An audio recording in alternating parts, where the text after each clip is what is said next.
जब स्टेज पे जा रहे थे तो डर लग रहा था, लेकिन बाद में डांस करने के बाद जब नीचे उतर के आए तो डर नहीं लग रहा था। कि लोग क्या बोलेंगे, लोग क्या सोचेंगे, मैं अच्छा परफॉर्म नहीं कर पाया तो ये सोच सोच कर अगर आप पीछे रह जाएंगे ना साहब, तो जिंदगी भर इसी तरीके से पीछे ही रह जाएंगे, फेस नहीं करोगे साहब, तब तक क्या घंटा का स्टेज पर खड़ा हुआ होगा। लेकिन याद तो उसी को ही रखेंगे साहब जो स्टेज पर खड़ा हुआ होगा साहब, जो स्टेज पर खड़ा ही नहीं होगा उसे क्या घंटा दुनियादारी की है। ये जो फंडामेंटल चीज है जो मैं अभी आपको बताने जा रहा हूँ, जो कि बहुत इंपॉर्टेंट है आपके लिए, बहुत इंपॉर्टेंट है, चाहे आप मानो या ना मानो, लेकिन बहुत इंपॉर्टेंट है।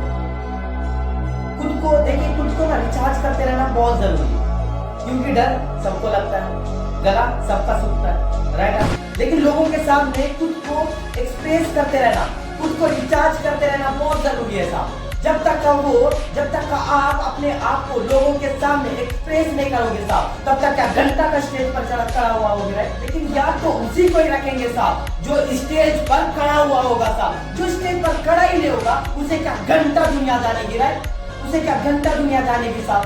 अगर आप ये सोच कर अगर आप पीछे रहेंगे ना कि लोग क्या बोलेंगे, लोग क्या सोचेंगे, मैं अच्छा परफॉर्म नहीं कर पाया तो ये सोच कर अगर आप पीछे रह जाएंगे ना साहब, तो जिंदगी भर इसी तरीके से पीछे ही रह जाएंगे, कभी आगे नहीं बढ़ पाएंगे। तो लोगों के सामने आप जाकर अपने आप को एक्सप्रेस करना, खुद पर भरोसा करके, खुद पर विश्वास करके अपने आप को एक्सप्रेस करना बहुत जरूरी है साहब। मैं तो कहता हूँ कॉन्फिडेंस की कमी इसलिए भी आती है साहब किसी व्यक्ति में, क्योंकि ना उसके अंदर बहुत सारे थॉट्स, विचार चलते हैं कि बार बार फेल होने का डर, लोग क्या सोचेंगे, ये दूसरों से तुलना करना और अपने आप को कमजोर समझना। तो रिचार्ज करते रहना बहुत जरूरी है। सबसे पहले सफलता नहीं आती है भैया, सबसे पहले कॉन्फिडेंस आता है, सबसे पहले आपका भरोसा आता है कि आप खुद पर कितना भरोसा करते हैं, आप कर सकते हैं या सचमुच कर सकते हैं, आपके अंदर एनर्जी है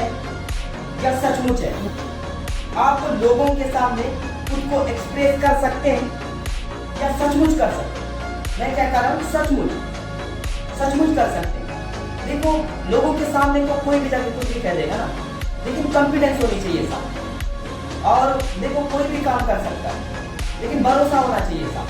काम तो देखो, दुनिया में काम तो हर एक इंसान करता है, हर एक इंसान करता है, लेकिन उसके पास ना कॉन्फिडेंस नहीं, उसके पास भरोसा नहीं आता है, भरोसा नहीं रहता है, खुद पर विश्वास नहीं रहता है कि हाँ मैं कर भी पाऊंगा या नहीं, कर पाऊंगा या सचमुच कर पाऊंगा। सबसे पहले कॉन्फिडेंस आना बहुत जरूरी है साहब। आपके अंदर हिम्मत है या सचमुच है, आप 1000 लोगों के बीच खुद को रिचार्ज कर लिया साहब, तो दुनिया का कोई भी इंसान, दुनिया का कोई भी व्यक्ति आपको मेडल लाने से रोक नहीं सकता साहब, बेटा। क्यों? क्योंकि आपने रिचार्ज कर दिया। अगर आपको तीसरे नंबर में से पहले नंबर पे आना है साहब, तो सबसे पहले आपको रिचार्ज करते रहना बहुत जरूरी है, रिचार्ज करते रहना और अपने आप पर भरोसा रखते रहना, भरोसा करते रहना बहुत जरूरी। अगर आपको तीसरे नंबर में से पहले नंबर पे आना है साहब, तो सबसे पहले आपको रिचार्ज करते रहना बहुत जरूरी है, रिचार्ज करते रहना और अपने आप पर भरोसा रखते रहना, भरोसा करते रहना बहुत जरूरी है। कॉन्फिडेंस का मतलब परफेक्ट डांस करना, परफेक्ट बोलना नहीं होता। देखो, परफेक्ट बोलना, डांस करने की तो हर एक इंसान करेगा, हर एक इंसान कर लेगा साहब। कॉन्फिडेंस का मतलब परफेक्ट डांस करना, परफेक्ट बोलना नहीं होता साहब। कॉन्फिडेंस का मतलब अपने आप को, खुद को लोगों के सामने एक्सप्रेस करना साहब, लोगों के सामने एक्सप्रेस करना कॉन्फिडेंस कहलाता है साहब, राइट। कैटेगरी के लोग होते हैं जो किसी काम को स्टार्ट करने से पहले, किसी काम को करने से पहले ये सोचते हैं कि मैं कर भी पाऊंगा या नहीं, मैं फेल हो गया तो, मुझसे नहीं हो पाया तो। ये जो सोचने वाले के लिए ना सिर्फ और सिर्फ मैं इतना कहना चाहता हूँ कि इस 2025 में अपने आप को जितना हो सकता उतना जल्द खुद को रिचार्ज कर लो।